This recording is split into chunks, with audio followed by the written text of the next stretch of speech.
It's time for Lefties Losing It. Let's start the week with the ever-reliable Stephen Colbert, a man who was once funny, perhaps decades ago, but has been reduced to a miserable, moaning activist incapable of wit. He's been reduced to this. Look, Dana, they're trying to portray Border Patrol agents and ICE agents as Gestapo, Nazi, and many other words. Yes, do not compare ICE or Border Patrol agents to the Nazis. That's an unfair comparison. The Nazis were willing to show their faces. Yes, Stephen, well done. ICE and Border Patrol agents are worse than Nazis. How clever and comedic of you. And do seek help before the men in white coats arrive and whisk you away. Talking about crazy, let's have a look at these agitators, these brainwashed clowns who think they are heroic freedom fighters defeating the Nazis. Just have a look at this lot, how performative and pathetic this all is. Deportation! Up with liberation! Down with deportation! From Palestine to Mexico!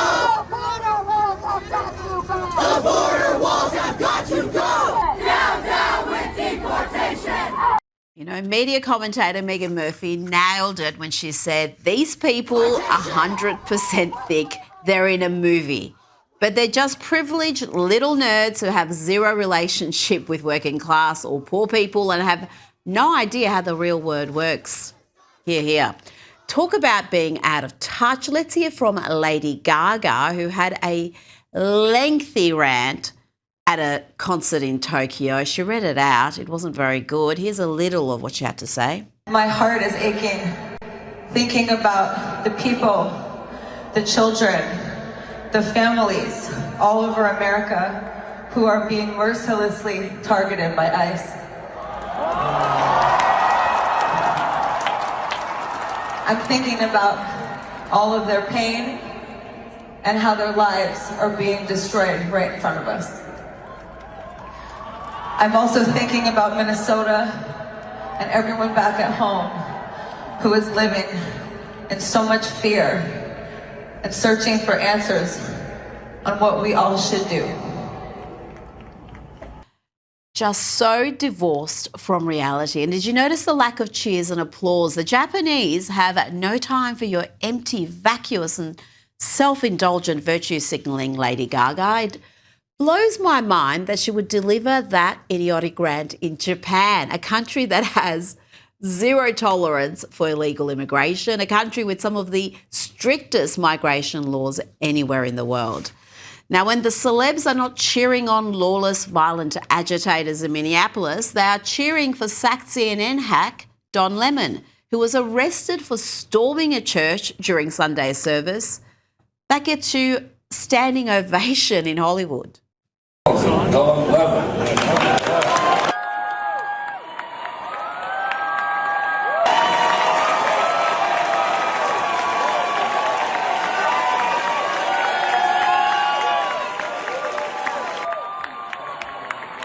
But I'm sure what you're desperate to know right now is what the most chronically wrong woman in Hollywood thinks of the whole Don Lemon saga. A woman who is proof that wisdom does not come with age. Take it away, Hanoi Jane. Don Lemon is a professional journalist. He and his producer were doing their job. Nothing more, nothing less. And he's been arrested. And they'll make up all kinds of defamatory things to say about him. That's what they're doing. This is how autocrats act. We can't fall for it. We have to speak up. When a red line is crossed like this, we cannot be silent. Let's bring in Newsweek's senior editor-at-large and Article 3 Project Senior Counsel, Josh Hammer. Josh, Jane Fonda says this is authoritarian and a breach of the First Amendment. So I know Don Lemon. My husband created CNN, and I will fight for their right to speak, which is guaranteed in our Constitution. They arrested the wrong Don. Josh, what's your response to those pearls of wisdom from Jane Fonda? Yeah, Rita, I literally can't think of a greater endorsement of Pam Bondi and the DOJ issuing an arrest warrant for Don Lemon than Hanoi Jane herself coming out opposed to it. I mean, what an absolutely mesmerizing endorsement for this current prosecution. Look, this notion that journalists in America have a higher First Amendment protection than most Americans is a common misconception. Look, I am a lawyer. I'm also a journalist. My First Amendment rights are the exact same as literally any other American in the country. Journalists have no higher or any different degree of First Amendment protection. The First Amendment does indeed protect your right to stand on a public property, stand on a sidewalk, stand in a public square. You can hold up your dumb Ford Foundation, Tide Foundation, stupid open boroughs, George Soros Fund sign, abolish ICE, DHS is fascist, arrest the orange man, whatever. Who gives a crap?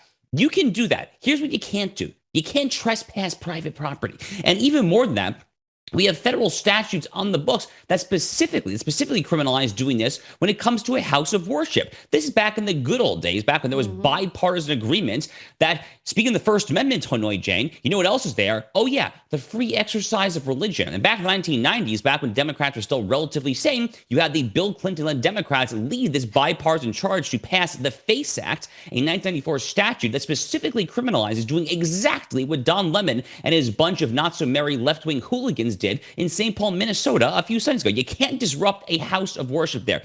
Frankly, Rita, we've heard how many times in the past few years this refrain from Joe Biden, Merrick Garland, and the rest of what I used to call the Democrat lawfare complex. How many times do we hear this refrain that no one is above the law? I agree with that statement. No one is above the law. The question is Don Lemon above the law? Pam Bondi and Donald Trump say no. They're totally correct on that.